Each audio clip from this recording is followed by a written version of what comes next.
Shooting it raw? Yes. Shooting it raw.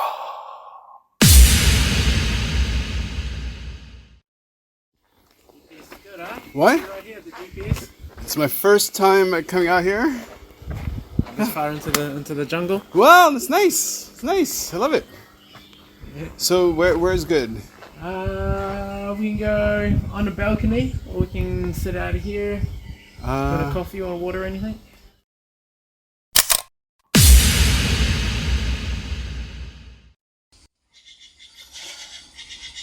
It's just a moment in time, and whether if you want to remember that moment, or you kind of it's whether you want to bring up these emotions or these feelings of that moment, or you don't, right? You either, I personally don't look at pictures that generate a weakening effect on me, or some sort of emotion, negative emotion.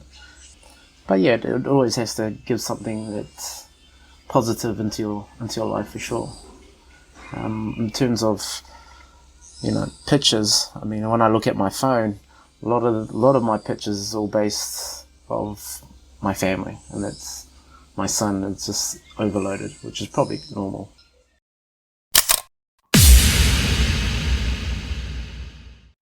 So Andrew, your last name is Wong Kee. Wong Kee. Okay, Wong Kee. So first of all, thank you for joining me so last minute onto the podcast.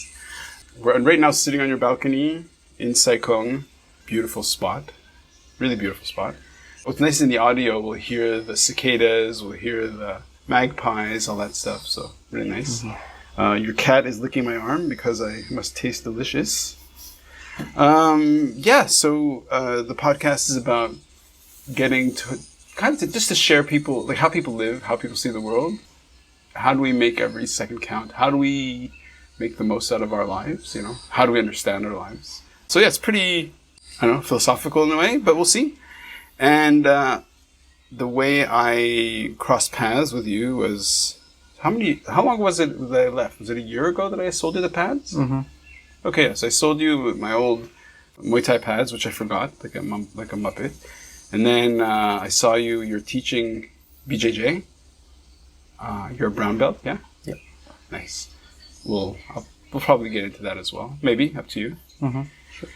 And then I thought, okay, Andrew, let's make this happen if you like. So thank you. Welcome to Shooting It Raw. Well, thank you for inviting me. It was a bit of a odd request because I was very we were just quick hi, how you doing, and then you just threw the old, you want to get my podcast, and I'm like, oh okay, sure. You could have said no, like you're not a hostage. It's just like Oh no, it's nice to connect with others, and it's I don't try and isolate myself too much. But I kind of like my little bubble. Okay. And I'm quite protective, kind of what comes in, what goes out type thing. Okay. So yeah, but you got to put yourself out there once in a while to kind of meet interesting people. Sure. Yeah. You never know. Yeah, exactly. Nice. And I kind of got a neutral vibe. You're quite energetic type personality. It's putting it very nicely. Thank you. So there wasn't anything as in normally I can pick up some kind of hostile or kind of deeper energy of some people. So like an ulterior motive or something. Well, some people are just not. Just some people are just too out there. Some people are kind of a little bit look you up and down and stand backish and so. Well, I will take that as a compliment. Even if you don't mean it as a compliment, but I will take it. Thank you. So let's go into the first photo.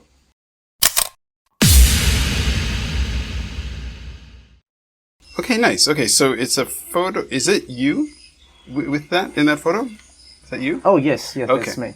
So we usually what I have to do is have to describe it because we were listening. So it's a weird podcast. So I describe the photograph so people understand what I see. So it looks like there's a lamp putting red light. Red light onto your chest? Onto my chest. And you're wearing, what is it? Like a... So there'll be an oxygen and molecular hydrogen gas. Okay. And oxygen mix. And I got my headphones on. So I kind of get into my kind of biohacking is the modern word that, I've been doing it for a while. I love to kind of do new things here, just do my breathing, do my red light therapy, cleansing, doing a Russian blood cleansing technique, shining the light into various parts to cleanse the blood and, and charge your blood and detoxify it. Okay. Just doing different breathing techniques, protocols at the same time while listening to some frequency. Well, you don't understand. Like my head is kind of exploding at the moment. What? I love it. Like, so this is on the balcony we're on right now? Yep. In the photo? Just okay. Right. And so you're making a selfie, and there's the lamp in the way in the foreground. There's the mask, which is held on. It's like a medical mask. There's a tube. So where are you getting the molecular hydrogen from? Is it a tank? So it's just a machine that basically has a plate that charges up molecules and gives off molecular hydrogen. And you're listening. You have the over-the-ear headphones listening to this. You're saying just frequency. Okay. Just different, frequencies. Whether I'm going high or low, or I'm meditating, or it's just yeah. So this is truly the first time I've run into this or heard of this. So what I love is this idea of in life we get these decision points, right? Where at some point, for whatever reason, at some point in the past, we're kind of like we can go a fork in the road, left or right. So in one case, my wife and I said, we have to get out of Montreal. Where should we go? So we did, and we just had a conversation. And it was like at this one moment, we said, well, maybe we should move. Let's look at the different cities of the world and then decide. And that opened up a whole series of decisions afterwards, which landed us in Hong Kong 6 months later. So if you go back in time in your history, where did this begin? If you kind of went back to decision points, to end up with you sitting on the balcony under a red light. I think it started as a young person. I was right into martial arts and, looking at finding, thinking I can get superpowers. So it was that thrill of discovery. And I realized that, you've got to, whatever you give to yourself, you only get what you give yourself. Yeah. And I'd gone through years, I had a real traumatic upbringing. I didn't have any regard for myself or my body I just realized that, I need to start loving myself because, it was a long time where it was purely a lot of fear and violence. Okay. And that only caused trauma in my life. So, it was about trying to change that whole perspective and, the way I thought, the way I acted, and the way I love myself. Okay. Now, I understand this idea of biohacking or whatever you call it, like figuring out ways to live, to eat, to sleep, whatever you do, as external forces to somehow enhance your state, your physical state. But if you were to if somebody came to you and said, okay, take out the X factor that is mumbo jumbo, what is the tangible benefit that you feel from doing that? That is that's a specific feeling I have afterwards in terms of sitting under the light and listening to or is it not so definitive? Is it more gradual? Oh, it's straight after it. It's like it's a state of peace and calmness and oneness. I feel I'm just grounded. I feel like I'm floating. Okay. There's no emotion attached to me. Okay. It's purely, I feel I'm here. I'm right here and I'm feeling everything. And my body is energized. Right. But not energized as in I've had coffee and I can't keep still. Right. It's energized deep, as if the frequency, like the vibrations in me, I can kind of just, it's like a nice mellow of, Okay. and I feel at peace. Mm-hmm. Okay. So you're living your life, from what I sense, having a difficult, traumatic, painful childhood upbringing, whatever those experiences are. You get to a certain point where, as an adolescent or whatever, you think, okay, something has to change, or young adult, or as an adult, or who knows, maybe it was like last week, we're just like, okay, I have to change something. And so my experience of you is somebody who's, you have a very even sort of energy. Like, like you're, let's say I'm really kind of like spastic and kind of whatever, and you're, it's like a quiet energy, stillness. Now, has that always been you, or were you more on the frantic side beforehand, or which I can't imagine? Mm-hmm. No, I was very much the energy, like go, high paced. Mm-hmm. Yeah, I was very much like that. Okay. But now it's very much, I like to stay connected to everything around me, that's nature. And I think for a long time, and that's why I've kind of got to these forks in the road and decided, okay, I'm here because I really in tune with everything that happens, even the little things. Yeah. And really more aware of what that's telling me, because I'm a big believer, and then everything that we do, say, and see and experience is the universe telling us something. Mm-hmm. Right? Okay. It's we for a long time we ask ourselves questions of where, what shall I do, this, all these things, right? And I just feel that the universe throws it at you, and you've just got to be in a state to see and hear and feel these things. Mm-hmm. We don't necessarily need to go there or into it, but because we barely know each other, the past 6 to 9 months of my life have slammed me against that sort of realization that, okay, what does the universe want? Like, who am I to even try? Like, in a sense, I kind of feel like I'm a passenger being taken along. And this has changed a lot, because my usual self or way of seeing the world is that I want to be a driver. I want to be the agent. Mm-hmm. Whereas, in the past 6 to 9 months or whatever, it's been more like, that's just a big conceit. Like, you just sit tight.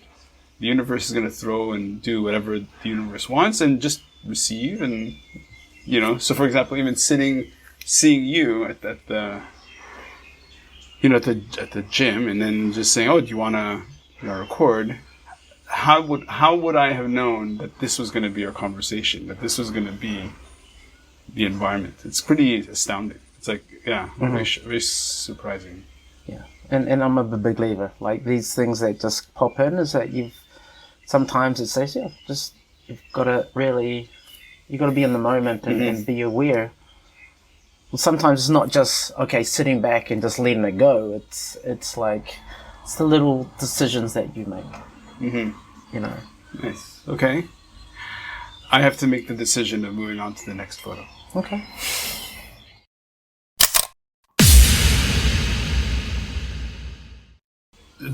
So it's a photo of, is it a book or is it a flyer? And it says, "The newest secret to change your life. Now you can learn instant healing. Dr.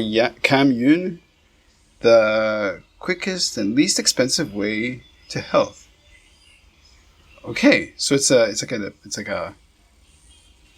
an ebook cover? I'm not really sure. Well, it's just a book, basically. Yeah, okay. It's a book. Okay, so...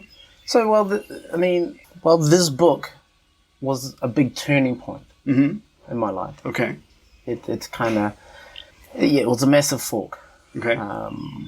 You know, I had been doing a lot of physical training. I was a professional athlete for a long time. I've been training pretty much my whole life. I opened my own gym, and I was going around around the world doing all the top level courses with strength coaches, nutritionists, and la la la la la. Oh wow. And you know, I've been doing this for a few years, and then I discovered this book in my bookshelf, and Just waiting for you. just waiting for me, and that's what I felt like, because I had moved around Hong Kong, and the book just was in my bookshelf, moving with me, and I'd never seen it before. It was from my ex-girlfriend. She was in the publishing firm, and she published this book years ago. And when I discovered it, it was literally in the first few chapters of this book. It had summarized everything I learned, Right. simplified it, Yeah. and answered a lot of my personal questions. Oh wow. And I just went, wow. And it was like, I thought I just found this magic pill. And I was so engrossed, and I loved it. At the time, I was traveling a lot. I was doing some security with a friend. I don't know exactly what my role was, but I was traveling around with him. Sounds very sketchy, by the way. Just as an outsider. So we were traveling to Vegas, and Oh yeah, the story doesn't get sketchier at all. and I was saying to him, like, I check out this book. Because I started to carry it around with me everywhere. I traveled with it. I'd read it over and over and over, and he's like, "Whoa, this is interesting. I've just made contact with a guy who is actually, it looks very similar to what this is talking about." So his father had a massive stroke and couldn't walk, couldn't talk, was just basic. Oh, wow. And this was in England, and people in his little township told him, it's like, you should approach this guy. He's a British guy, and he's doing he's healing people. He's doing amazing things. And so he made contact, and he got this guy on board to help with his father. And he had done wonders with his father, helped him walk. He cleared a lot. Didn't completely heal him, but he helped him tremendously. Huge, yeah. And so my friend, he's quite wealthy, and he goes, and this guy, you know, was basically going, well, I don't really need payment, just donate what you feel. So my friend is like, oh, mate, tell me what I can do for you. So he ended up sponsoring this guy who had been doing this Chinese energetics to fund him for a whole year so he could start to write a book and la la la la la. So eventually he's like, oh man, I've just connected with this guy. I'm going to put you guys in touch. Oh wow. Amazing. What a strange coincidence or whatever. And then, you know, we made contact, and he was like my mentor. I was traveling with him. Oh, wow. He was teaching me all the, the ins and outs, and I was like, oh my God, this is amazing. Yeah. I would bring him to Hong Kong. He would live with me for a bit. He would introduce him to Jiu-Jitsu, and it was just an amazing journey. And it was the start of a life-changing road for me. And it's just opened, and it's changed me. Right. Well, of course, yeah. Of course. It was the massive changing, because my life was even... I would say I've been pretty blessed, but there was, very traumatic and a lot of incidents I've got away with, and I just can't explain it. So many situations where I could be dead, or I could be in jail, or, life-changing, but I seem to come out unscathed. Wow. Well, enough to be alive and kicking and doing okay. So your accent is New Zealandish, yeah? Were you born in New Zealand, or were you born in Hong Kong? Where were you born? Born in New Zealand. Born in New Zealand. So when did you leave? I came to Hong Kong in 99. Okay, nice. Yep, just the year of the dragon, coming into the year of the dragon. Okay. 99, so it's been, 23 years. Wow. It's been coming up 24. So how does rugby and how does sports, were sports athletics your way out of New Zealand. What was Yep, that? yep. Okay. So rugby brought me to Hong Kong. Okay. I was a professional rugby player. Okay. And when you talk about professional rugby player in Hong Kong, we're not talking about big. No. It's very simple. They pay for your ticket. They give you accommodation. They give you a small allowance. And, Yep. and you make up the rest. Yep. Yep. But it's a ticket out of Yeah. wherever you're from, and that's a big thing for what I was going through. So where in New Zealand were you living? In Hawke's Bay. Hawke's Bay. It's the east coast of North Island. Right. Beautiful weather. Yeah. It's known as the fruit bowl of New Zealand. So we do a lot of orchards, good wine, great wine down there. Okay. Yep. Okay. So this book features large in your brain, and so in a sense that, so in Japan there's a saying. It's a saying that my old client used to say: when the student is ready, the teacher appears, right? Or when the reader is ready, the book appears, right? So in a way, a book is kind of like your teacher, and it's it is quite astounding that it was in your bookshelf. You're carrying it with you from place to place, and then you're finally, I think I'm going to read it now. It's like, okay, I finally reached this place where I can read it and understand it, or I can read it and start engaging with the material without knowing. So how much of that is accidental? How much of that is like not? I don't know what the question is. Take it away. Yeah, I mean, I don't think anything is accidental, right? Okay. You're either aware and conscious at that moment that it means something to you, or it doesn't. Right, it just sort of slips by. Yeah, right. And I think everything gets put in your life at a certain time for a reason. If you either take it with two hands, or you just fob it off and move on to whatever, it may come back around again. Right. Or it may not. Yeah. But if it's really there, then it's and if you've got so many coincidences and things like that, it's what you can't argue with it. So yeah, it's still a big part of my life at the moment, and I'm sure I can imagine how. Okay, so like in my case, like just an example. So in my case, I was run over by a car, and had severe head trauma. Had to took about a year for me to kind of come back, or be essentially heal. So that experience obviously shapes so much of how I see the world, which is kind of what led to this podcast in some ways and whatever. So on your side, you have this book that you're carrying with you. You read again and again. It made so much sense when you read it, because it seemed to just kind of plug into to parts of your head or your brain that were just hungry for it. But you kept reading it, so you kept reinforcing it.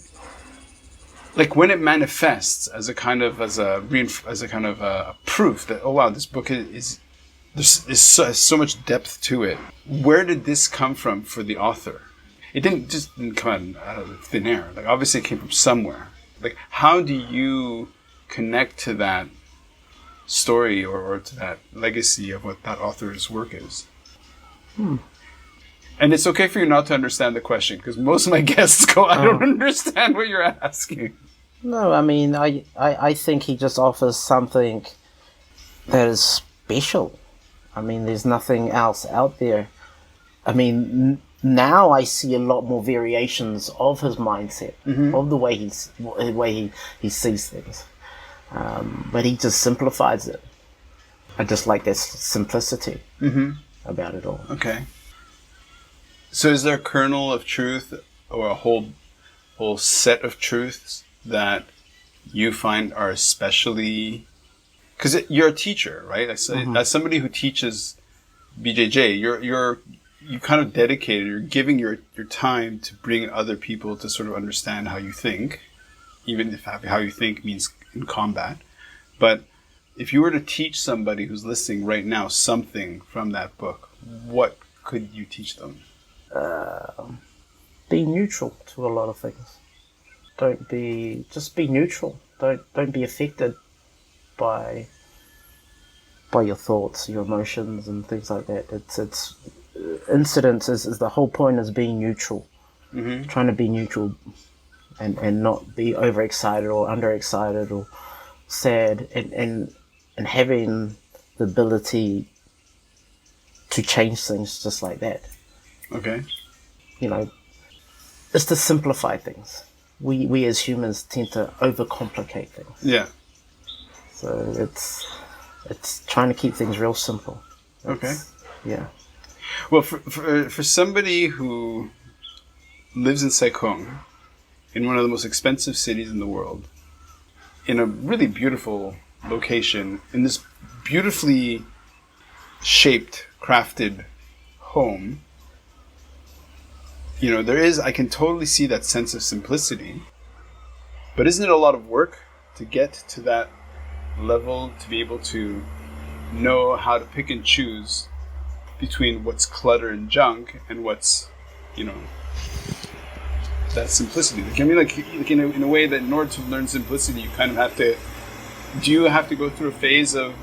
Yeah, you have to go through that complicated Okay. life to really decide. I need that simplicity. Okay. I need balance. Okay. You know, I suppose my wife gives me that balance. Also, she's the exact opposite to me, and she gives me the balance that I need to make a lovely life for my for my family, and so it's, you know, everything is like yin and yang, and you want to be sitting right in the middle.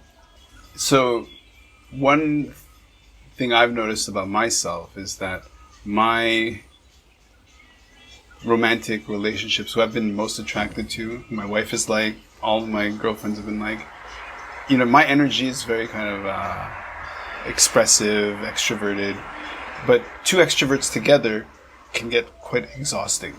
So it tends to be that yin and yang, or opposites attract, or whatever. How do you see that world of opposites attract, or yin and yang, or how does that guide you, I guess? I think it has to be a principle. It's really understanding a principle in your life is that you're always trying to be neutral and balanced with everything. Okay. If you're a hothead, you got to get a calm person to bring you back down, to give you that sense of being grounded. Okay. Yeah, if you had a stressful day, so you got to come home, you got to have the opposite, just to kind of balance everything out. Okay. Right? It's fine to go, is to experience something high, but then you've got to experience something low, something to kind of bring you back down.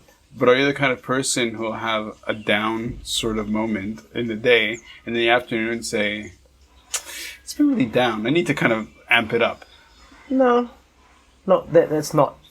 It's just experiences that may give you that high. Right.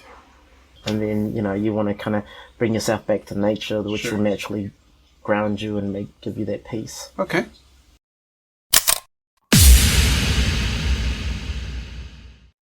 Oh, yeah, nice. Okay, so in this image, people are, so they're surrounded by 4 kids. They're wearing ribbons on their necks. They're all wearing, I guess it looks like they're gis? They are gis? Kimonos. Kimonos, yeah. Is this in Hong Kong or is this outside of Hong Kong? Yeah, this is in Hong Kong. Yeah, I could just see somebody wearing a mask, so... And then, they're wearing AFG, is that something? So, this was the latest Jiu-Jitsu kids competition. Okay. Jiu-Jitsu competition. In Hong Kong. In Hong Kong. Oh, that wow. I took my students to. Nice. Okay. Yeah. Let's dive into your jiu-jitsu story, shall we? Yeah, sure. Okay. How should we start this? You want to talk about the role of you being a teacher to kids? Because that's how I've seen. I haven't seen you teach to older than, say, 16. Maybe you have. But I've seen you with young kids. Why? Why do you do that? It's just one of those things I fell into. You know, I've always... For my jiu-jitsu journey, it started off as something to kind of balance me out and give me that fill the gap. And I was a competitor. You know, I did the world champs, done world, you know, Abu Dhabi stuff, won that. Rugby or jiu-jitsu? No, jiu-jitsu. Okay, wow. Well, we're talking about jiu-jitsu, right? Okay, yeah, no, so, no, I thought you sorry, I thought you were doing rugby and then jiu-jitsu was like a compliment. But no, jiu-jitsu. Got it. Yep. Sorry. Okay. Yeah. So after my rugby, I kind of still had that drive, yeah. that hunger to need to, just needed to connect and so yeah, it filled the gap, and I went into it. I ran a gym in Central. Oh wow. And it started off as a boxing gym, then a personal training, weights, and then I opened a jiu-jitsu floor. Okay. So my friend introduced me to it, loved it. Then I ended up opening my own little dojo, and I went through various different black belts, and I got into competition pretty full on, as you would, just having it right there every day, and trained and won Abu Dhabi as a purple belt, as a blue belt. I got third in Abu Dhabi. So yeah, and my gym, I wasn't really teaching because I had my black belt that was there doing all the teaching. Then I kind of fell out with my black belt, and then I kind of changed. I closed that gym and then built a bigger gym, but jiu-jitsu wasn't a part of it. It was just boxing and Muay Thai and personal training. So then it started to grow again within me. Essentially, I couldn't go back. I didn't really go back and train with my old professor. So then it just started off with me just naturally rolling with friends' kids, and then they're like, "Oh, you want to teach them?" So, yeah, sure.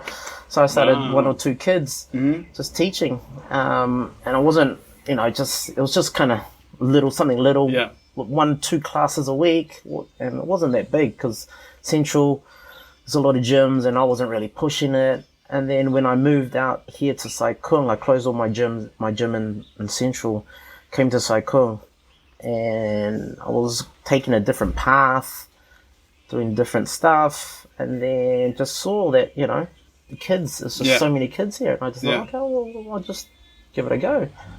So, and it's really flourished. Yeah. So talking about, speaking of energy and seeing, and okay, so I've got a bit confused. I'm a bit confused. So you were a black belt, but now you're a brown belt? No.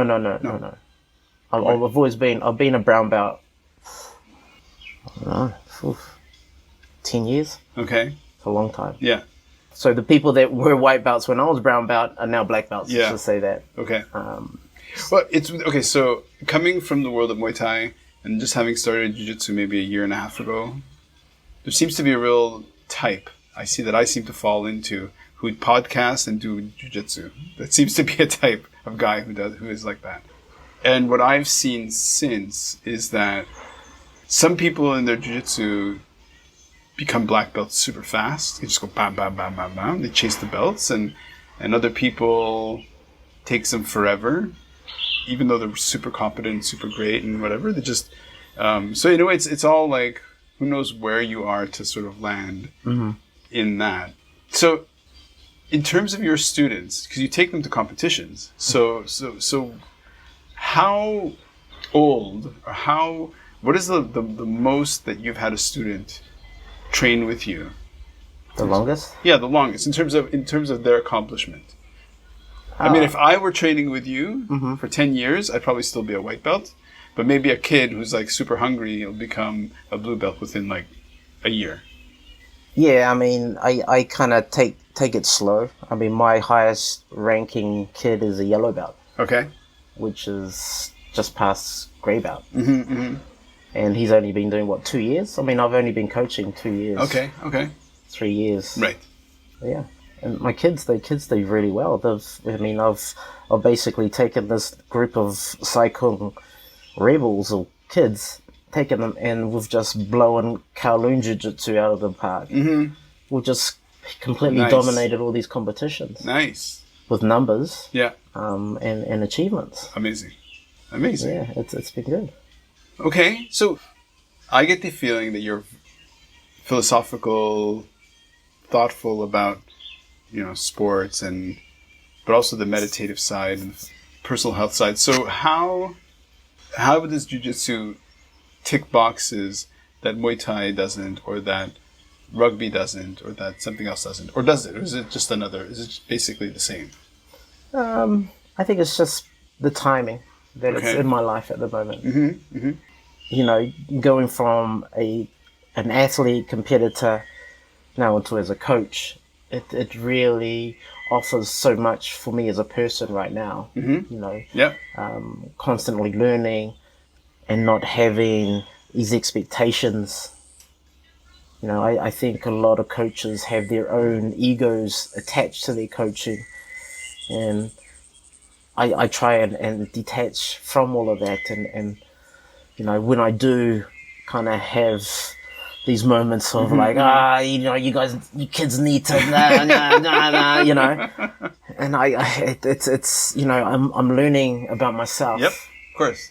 Every time. Yeah. You know, like my son's just started jiu-jitsu. Oh, okay. And, you know, it's, right, it's, you're learning so much about yourself. That's what it's all about. Yep.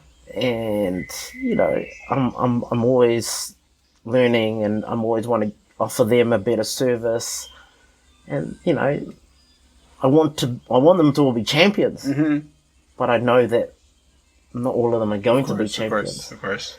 And they're only turning up because they just love. Yeah. They love it. Yeah. They love having fun, whether they're actually learning techniques or they're just having fun. You know, it's getting that balance, and I think I sense it. I feel the way I think, my emotions around what I'm going through when I'm coaching, when I'm after classes, when I coach without parents there, that and not parents there. It's all different, right? Yeah, for sure. So how I'm approaching every class and every age group and different characters. Yep. And really understanding the dynamics of different kids and their learning abilities and how they learn, you know. So it's amazing. It is absolutely amazing. Absolutely. Okay, I don't know. Should we wait for this truck to go by? You can do it. The episode I recorded last week, we had helicopters bombing because we recorded the ferry piers. So there's helicopters and ferries, and it was just like, nah. Okay, so in my professional self for 15 years, I really specialized in really diving and looking at what is this thing, what is service, you know, as a thing, and not customer service, but what is a service. And one of the things so I got an MBA because my client and I deconstructed the MBA mindset to say, well, why is it different from service? Like, what makes it so different? And the biggest difference is that, you know, like on a Tesla production line, you have these incredibly sophisticated robots who are able to make these unbelievable parts. But believe it or not, that's not really complex, because whenever there's a difficulty, what you do is you break it up until it's very simplified, right? Whereas if you have a diner and you have to serve breakfast to people, because it's people to people, anything can happen. It's super dynamic. It's super complex. So in jiu-jitsu, what you learn the hard way is that it's such a rich language, and there's so many ways of moving and expressing yourself, and it changes depending on body type and who you're with and all these different factors. And in a way, when you're describing teaching, like, it's like the character of the person, the physicality of the person, what you bring to the table, or their parents in the room, like, it's so dynamic, it's so complex. Yeah, so why don't you talk about how is dealing with that complexity on an intellectual level going to help you in your jiu-jitsu game? Mm-hmm. I know this question may be confused. Again, sorry. I mean, I need to simplify and make it fun for the kids. Okay. And that's the exact opposite of what I went through as a competitor. I looked at everything I have to do the hard way, and it's just repetition and just work hard. There's no fun in it, right? And so the way I looked at jiu-jitsu was completely different as a competitor versus a coach. Right. It's filling a lot of gaps in my jiu-jitsu mindset. Do they have to, by definition, live separately? Like, in order to be a great competitor, do you have to be that kind of person versus being a coach? Or could you be an incredible competitor and not be so bogged down? I think as a competitor, you have to be truly selfish. Okay. Everything has to be wrapped around your ego. Okay. Right? And that doesn't make a good coach. No, right, of course. One of the things that I love so much about Muay Thai and training in Thailand is that people are laughing and are enjoying themselves. You still work out super hard, and it's like the one thing that maybe it's because of the Buddhism or whatever. I never felt alienated by competitors or by coaches or whatever, by egos at all. Mm-hmm. I never felt that in the room. When I went to Canada and I was training in Vancouver, and I've talked about this before, it's like in Jiu-Jitsu, what I really was shocked by was how much ego was in the room. Mm-hmm. You know, like black belts having such a chip on their shoulders. Mm-hmm. Is that a BJJ thing or is it a Vancouver thing? I think when you're so far away from the base and the culture of a martial art, that's what you get, right? You learn Muay Thai or the lineage from a guy with a massive ego who's learnt it from right? But when you're in Thailand, mm-hmm. it's way of life. Mm-hmm. Mm-hmm. When I went to Brazil, it was like, acai, it's You trained in Brazil? Yep, Brazil. Amazing. You know, and you live Brazil. It's Jiu-Jitsu's life. Yep. That's their whole philosophy. And same within Thailand. It's a different feeling. Yeah. Where here, I learned Jiu-Jitsu from an egotistical black belt, and it was all about him, and that's how I saw it. Ah, okay. Right? And that's how you experience it. Yeah. It's like, this is the way. I guess it's the way, yeah. I got to train like I'm going to kill someone every time I'm on the mats. Yeah. Right? So it's you're just a part of your professor. And I think that's the issue that you have with when you go to these Western places. It's you get a lot of these egos. Right. Although Brazil is the West still. Well, yeah. You know, what are you going to do? What are you going to fucking do with the Brazilian? That's great.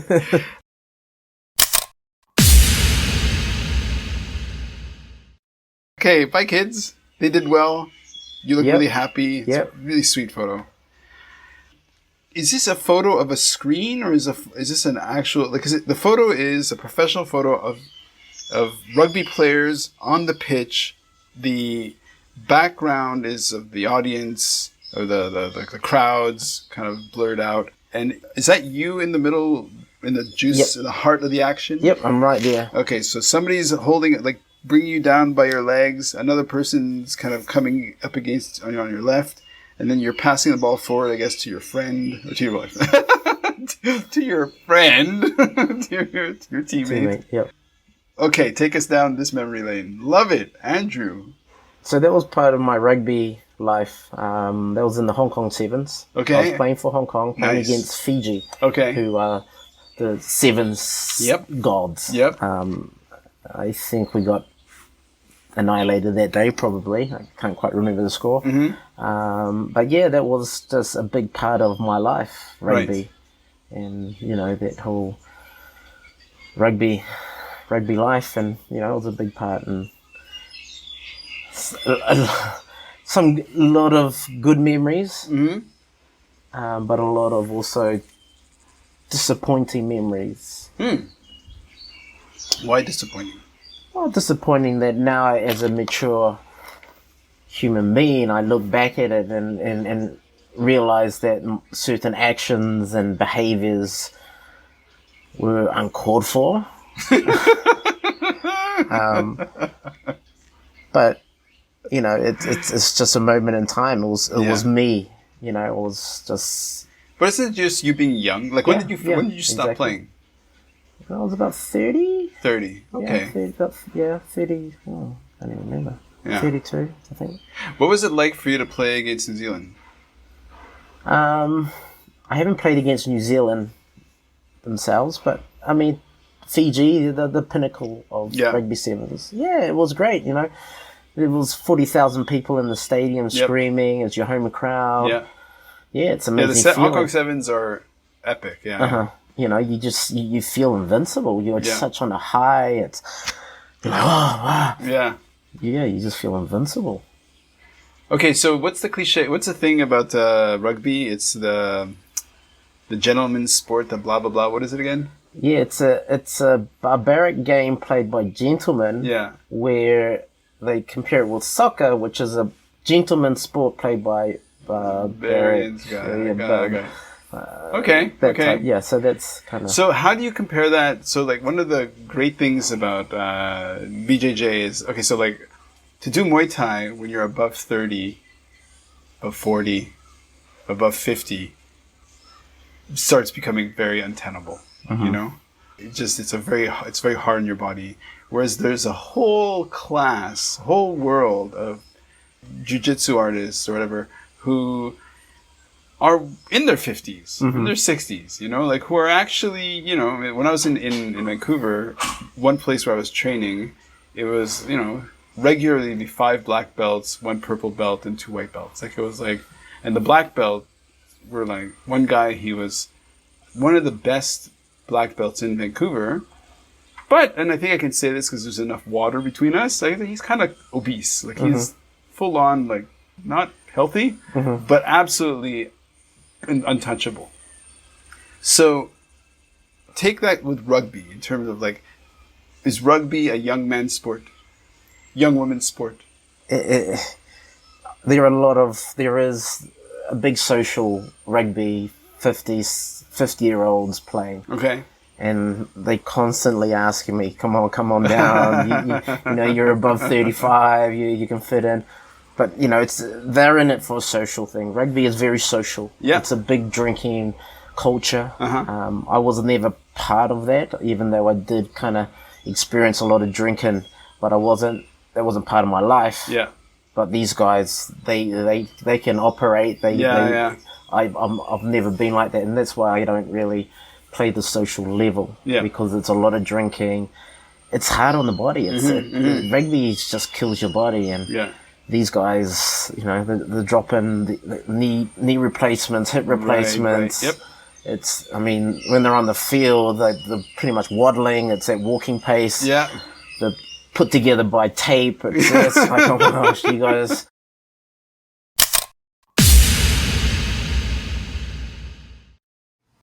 Let's say I ask you, let's sit on the podcast, choose 4 photos, and in a way the story kind of goes by,